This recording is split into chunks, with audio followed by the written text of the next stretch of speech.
Hey everyone, welcome to the video. Just want to go over the Monday Night Football Showdown Slate, the Seahawks versus the 49ers.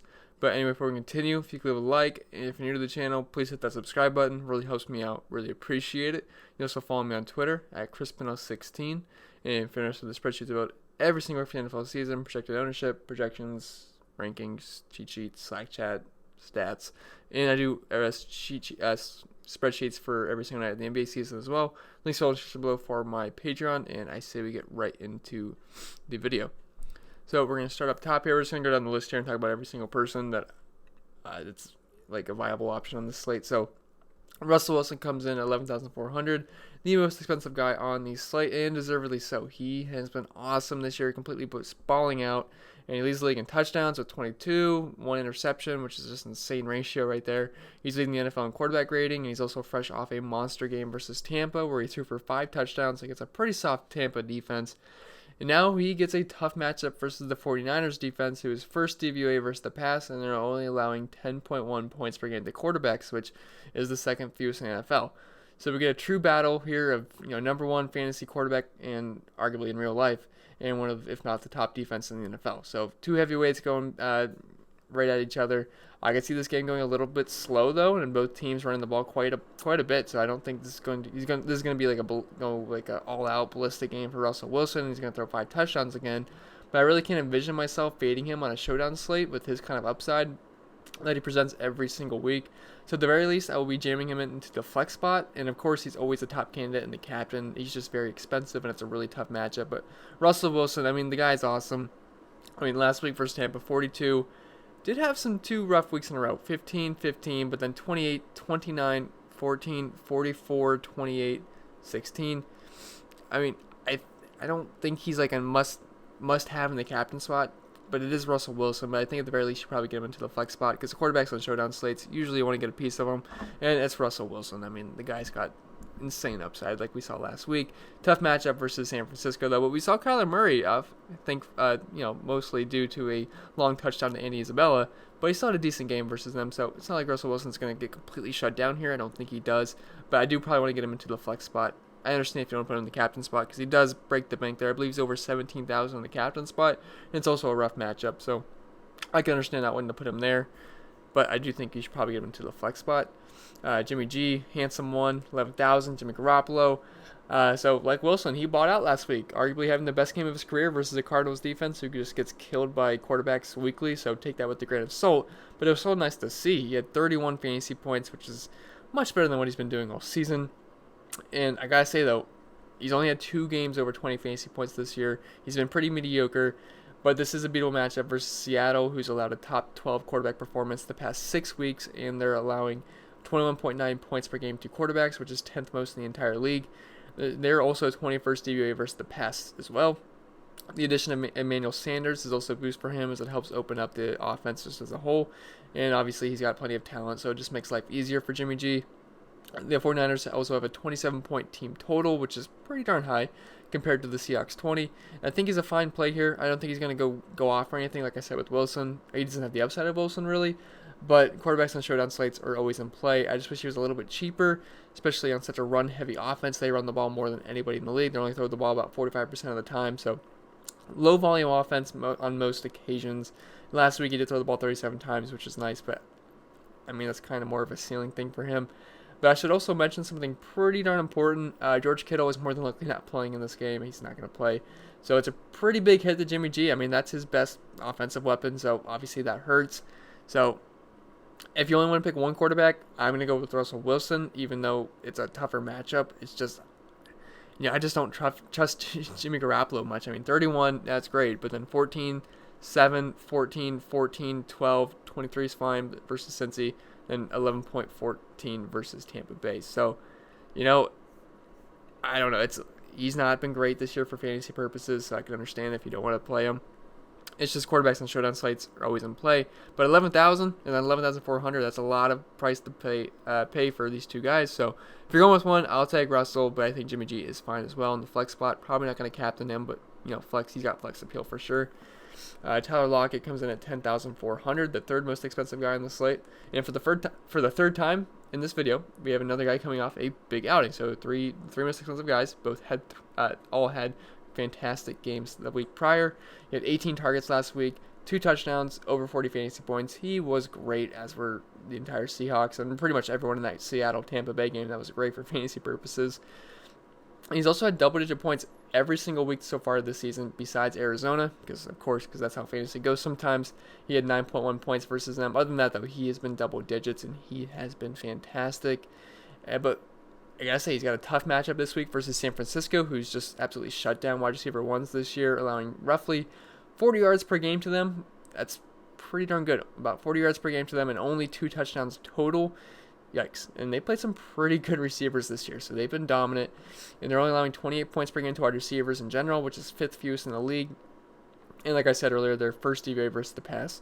So this is a tough price to pay for him, and I gotta say, I really have a hard time seeing him make my main lineup at this price tag, because I'd rather play Russell Wilson, because he's just got a higher floor.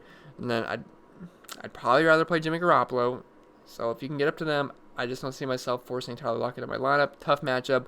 Receivers have not fared well versus them, so probably going to pass on Tyler Lockett just in the main lineup. If you're building multiple lineups, yeah, you can play him. I just have a hard time seeing him pay off his price tag. I mean, just on average, I don't really think he's going to have a huge game versus the 49ers. Obviously, he can have an outlier game and just, destroy the defense, because Tyler Lockett and Russell Wilson are just such a great duo. But I'm probably going to pass on this price tag. I think I'd rather play some of the secondary options. Manny Sanders, he comes in at 10,200.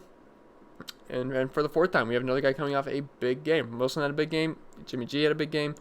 Tyler Lockett had a big game last week. And then Manny Sanders, he had a pretty big game last week as well. And he's versus Arizona. He had 27.2 fantasy points, which they obviously suck versus slot receivers, and he took advantage of that. And he gets another pretty solid matchup here versus Seattle. They're giving up the 14th most points per game to wide receivers, which is pretty middle of the road, but we've seen receivers have some pretty big games versus these guys, and they're near the bottom of the barrel in terms of DVOA versus the pass, so he should be okay here. What's not okay is the price, though. I have a hard time paying $10,200 for Manny Sanders here. 49ers run the ball more than anyone in the league, but with George Kittle out, there's a bunch of targets to go around here, and he's leaving behind a 25% target share and a 27% market share of the team's air yards, so I have a feeling a lot of that's going to go to Manny Sanders, DEEBO Samuel, those kind of guys, but mostly Manny Sanders here. So he does get a boost there, and he should see the most targets in a pretty good matchup, so I don't mind him. I just don't like the price we have to pay for him, but I think he should have a decent game here. He's going to be Jimmy G's #1 guy, so he makes some sense. It's a tough price to pay for him. George Kittle, he's doubtful. Chris Carson at 8,600, so we get into a more friendly price range here with Chris Carson, and I actually like him quite a bit. I mean, he gets volume. I always say every single week, it's what you want the most in fantasy, and he offers you plenty of volume. He's averaging 22.78 touches per game, which is 6th most in the NFL. He gets a tough matchup this week, though, versus the 49ers, but he took advantage of a bad matchup last week versus the Tampa Bay Buccaneers, who are #1 DVOA run defense. And he had 16 carries, over 100 yards, and 17 fantasy points. That's pretty darn good. That's more than I thought he would do versus Tampa Bay, who just shut down running backs this season, like Kamara. And they shut down McCaffrey that one week, only like 6 fantasy points. So they've been very, very good. And but San Francisco, they've been very good as well. They're allowing the 4th fewest points per game to running backs, but they're surprisingly 20th DVOA versus the run. And I like Carson. I mean, Kenyon Drake, you guys saw he had a fantastic game versus the 49ers, so it's not like you can't have a good game versus the 49ers. It's just not been probable this season. But Chris Carson, he is good. He has not played them this week. And I mean, he's had double-digit points every single week but one, and he's just really, really good. He's a good running back. He's a really good hard runner. He runs the ball really hard. He's first in elusive rating and broken tackles over on PFF, so he's very elusive as well, can break the tackles. So given the price here, I do like Carson quite a bit. 8,600, he's going to give me guaranteed volume. He should get over 20 touches. I can see this game going pretty slow, kind of, I wouldn't say sloppy, but just one of those games where the clock's just running the whole game because they're keeping it on the ground. Seattle wants to run the ball a lot. The 49ers run the ball a lot. I can see this game going pretty quick. Probably going to be a low-scoring game. I can't see it being too high. I mean, maybe if Jimmy G and just Russell Wilson go back and forth, maybe it could go high-scoring. But I can see this game being more of a running back game where, Coleman has a pretty good game. Carson's got a good game, and they're just running the ball a lot. Obviously, the quarterbacks will still get theirs, but, I can see this being a running game. And Chris Carson, I like him quite a bit at 8,600. I would probably going to make my main lineup, I would have to imagine, just from volume because I need volume. Tevin Coleman, 8,200, doesn't get quite the volume, but he's the other running back in this game, and I like both a lot. I will more than likely double up on them. Both teams love to run the ball, and no one loves running more than the 49ers do. I've mentioned that quite a few times already. They're running nearly 55% of the time, which leads the league. And he does split work with BREIDA. And he was actually, BREIDA was the one who had the better game last week, but I do prefer Coleman here. He gets the goal line work, he gets the early down work, and I think more than likely he's going to lead the team in carries here, and he does play more snaps than BREIDA. BREIDA only played 39% of the snaps last week. He did have a down game last week, coming off that monster game versus Carolina where he had 40 fantasy points. Last week versus Arizona, 12 carries, 23 yards. That sucked. Had 4 targets, which was nice. Did get into the end zone, but it got called back from holding, so the box score would have looked at least a little bit better, but obviously the touchdown probably wouldn't have happened if he didn't hold, but still. So Tevin Coleman, I think he makes sense here. He had a down game last week, like I said, but in the low 8K range, I think he makes sense. And Seattle's also 22nd DVOA versus the run, so it's not the worst. So Tevin Coleman, I think he makes some sense here. DK Metcalf comes in at 7,800, and I actually like DK Metcalf in this game. I was on him for last week's main slate, so that was pretty fun. He got 30 fantasy points. It wasn't fun for most of the game, but near the end of the game, he really stepped it up and had a really good day. And I prefer him over Lockett here, just given the price difference, and we know Metcalf's upside, especially on deep balls. He's got Tyler Lockett upside here, and he's a big red zone threat as well. Wouldn't surprise me if he got into the end zone. And I already went over the rough matchup, but I think Wilson will have at least a decent game here, and that means someone is going to have some production here, and I think Metcalf can at least have a decent portion of that. So Metcalf, I think he makes sense. He's a much more affordable at 7,800, so don't mind that whatsoever. Matt BREIDA, he's interesting at 6,200. I do prefer Coleman, though, but you could play both. They run the ball so much. They could both have double-digit fantasy points, but he's been very efficient on the ground this year, over 5 yards per carry. I believe he's at 5.5 right now. And he had the better game last week over Coleman, but he does play less snaps, only 39% of the snaps last week compared to Coleman getting over 50%.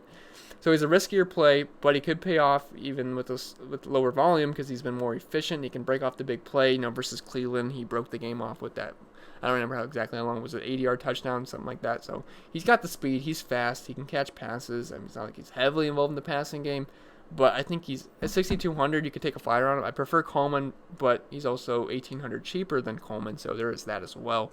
So BREIDA, I think he's fine. That's what I'm going to go out of my way to play in my lineups, but he should get double-digit touches in this game, so I don't mind it. Josh Gordon at 5,400. Obviously can't play those quarterbacks, so I don't know what to do with him here. I hate to tell you guys that, but I have no idea what to do. He should be good to go, but I couldn't tell you how much he's going to play. They might try to ease him in. Maybe he just goes all out. I don't know.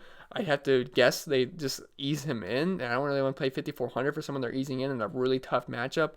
And mostly he's going to hurt David Moore here, but I'm really going to take a wait-and-see approach, but I get taking flyers and multi-entry. I really don't think he's going to hurt Metcalf or Lockett's production, especially not in this game because it's his first game. So, we'll see. Plus, he's coming off the injury, so they might take it easy with them.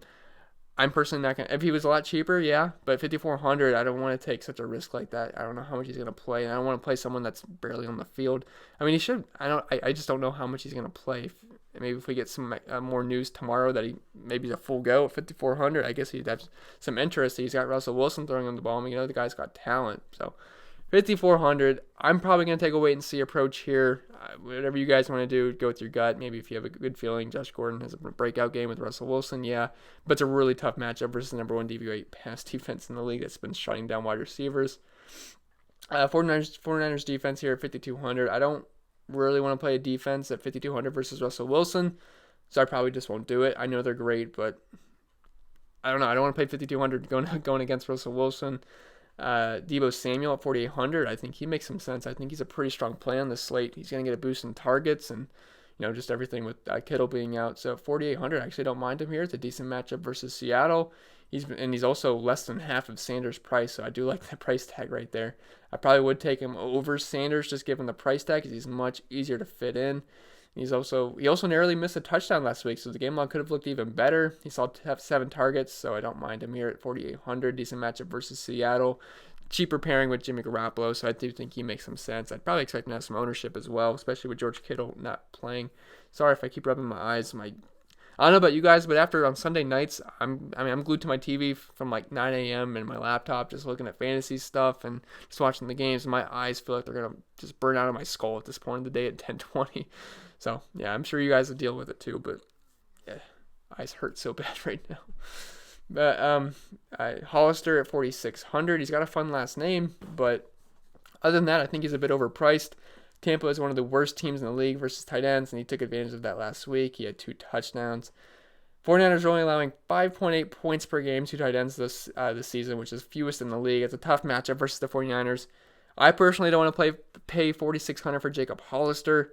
It just feels gross, and I can't expect him to get 2 touchdowns again. I mean, he's going to get some targets, but I don't see him replicating 2 touchdowns again. If he does, yeah, I'll take an L on that, but I'm not going to bank on that, so I'm probably going to pass on Hollister myself. Marquise Goodwin, he was healthy and active last week. I don't want to play Marquise Goodwin. Mostert, they pretty much just gone to a 2 running back system for San Francisco, which is obviously much easier for us for fantasy purposes, so I'm going to pass on Mostert. The kickers are what they are. Jason Myers. San Francisco's defense is so tough, I could see him actually having a decent game here if the Seahawks can't get the ball into the end zone and Stalls drive out. I think they're going to move the ball, but it would make sense that they might not be able to just rack up the touchdowns, but I think they're going to move the ball. They should be able to get in field goal range, so they might be able to rack up some field goals. I think this game might be a little bit low scoring. I could see it maybe turning into a kicker fest if they, both teams step it up on defense a little bit. So Jason Myers, I think he actually makes some sense here. Robbie Gould's not going to play. Chase McLaughlin, he's cheaper, $3,600, but kickers are what they are. If they get their field goals, they'll be fine. If not, they won't, but chances are, I think both kickers have a good chance of at least knocking in a couple of field goals, maybe more. Pettis, he caught 1 pass last week, and it happened to be a touchdown, so he did look good in the box score for 9.1 fantasy points, but he just doesn't play that much. George Kittle's out, so obviously there's more targets to go around. 3,400 though. I don't love it. I'd probably just rather play DEEBO Samuel and just leave it at that. But, I mean, he's worth a deep flyer. Probably going to have to get into the end zone, though, for you to be happy with him. Seahawks defense, probably going to pass there. They're fine at 3,200. They're cheap, but, they're not the best defense in the world. But I guess I could get it at this price tag at 3,200. 3, 9, 2, 9, 3, 16, 2, 3, 12. They're cheap, so I guess I wouldn't hate it. Jimmy Garoppolo has not been great, so if this is a low-scoring game, which I think it could be, I know they have a 27-point team total, the 49ers do, but I don't know. The Seahawks defense might be okay, but they're not a core play by any means. Maybe if they fit the end of your lineup and hope Jimmy G turns the ball over a couple times and the 49ers are only score about 20 points, that could be a way it works out. But they are on the road in San Francisco. I'm going to pass on Penny, Wilson, Procise, Brown. Zuoli, I think he's actually pretty interesting at 2K. Ross Dwelly here. So George Kittle, he's not going to be playing. So he should see the majority of the snaps here at tight end with Kittle out. And he did see 4 targets last week. And at 2K, I think that'll suffice. That's not too bad. Seattle also has not been good versus tight ends this season. They're allowing 15.1 points per game to them, which is bottom 10 in the league. So you might be fine. Maybe you get a cheap touchdown, and you'll probably be pretty happy at 2K. I could see him having some ownership just because George Kittle's out, so everyone's going to want to plug in the backup tight end. So 2K, he does open up some salary, so I don't mind it either. But anyway, guys, I think that's everyone I want to talk about. I really don't want to use any of these other guys. So, if you want to use Juszczyk, you can. I'm not going to, but I'm going to leave it at that. Kendrick Bourne, maybe. He did get that touchdown last week, but it was just 1 target, and he did catch a touchdown. So maybe at 1,000, things open up with George Kittle being out, but it's risky. But it's baked into his price at 1,000. But I think that's it I'm going to talk about now. But I'll leave you guys with that. If this video was helpful, remember to leave a like. And if you're new to the channel, like I said, hit that subscribe button. Really helps me out. Really appreciate it. Hope you guys had a great main slate. This was probably one of my best slates of the year just for my own lineup purposes. Had a pretty darn good week. We'll go over that in the recap video tomorrow. And yeah, hope you guys had a good week as well. And I'll see you guys in the next video. And wish you guys the best of luck. And just enjoy the game.